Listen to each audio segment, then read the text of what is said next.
take vengeance on Tathacharya. Tenali Raman thus became the court jester of Krishnadevaraya. He built a house for his family. He almost settled his family matters. He was seeking a chance to teach Tathacharya a lesson. At last, Raman found a way to take vengeance on the priest. Tathacharya had a routine bath daily at 4 a.m. He bathed at Tungabhadra river near the palace. He usually undressed his robes before bathing. The tantric rules strictly prohibited naked bathing by a king's priest. Tathacharya, who knew all the rules, did not obey any of them. I will do as I like. Nobody is to question me, was his attitude. One day, Raman followed Tathacharya to the bathing ghat without the latter's knowledge. Tathacharya, in his usual way, undressed his robes on the bank of the river. Raman went there quietly, took it, and hid the dress at another place. After bathing, Tathacharya came in search of his dress, but could not find it. He saw Raman there. Raman remained unmoved and stood unfamiliar to the crow's court priest. His mind moved back.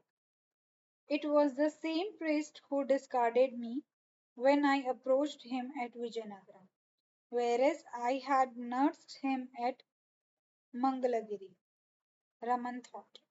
Tathacharya knew it was Raman who had taken away his dress.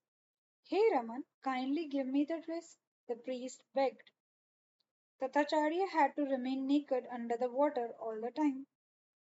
Raman narrated the painful experience faced by him when he earlier approached Tathacharya. Please forgive me and return my dress, Tathacharya pleaded before Raman. Okay, I will give back the dress on one condition. You should carry me on your shoulders to the palace. Raman put forward his condition. This is a mark of repentance for your sinful deeds, he added. Tathacharya agreed the condition, and Raman returned the dress to him. The priest began to walk along the crowded streets, carrying Raman on his shoulders. The people laughed at the priest. Tit for tat. The king was wandering on the portico of the palace. He saw a strange scene.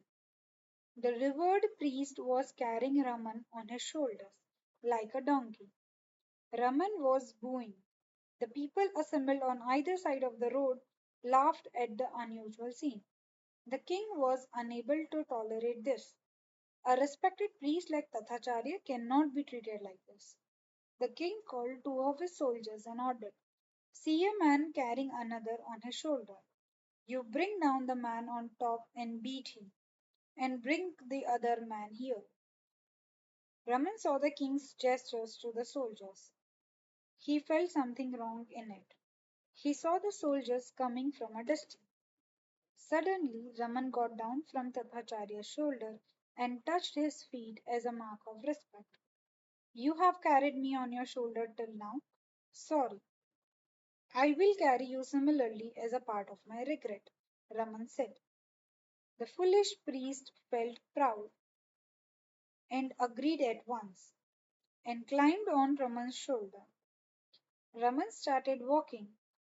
The two soldiers who reached the scene brought down the priest and beat him. Tathacharya could not understand what was happening.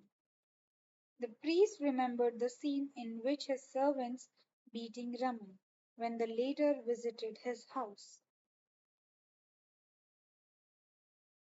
King orders execution. The soldiers brought Raman before the king instead of Tathacharya.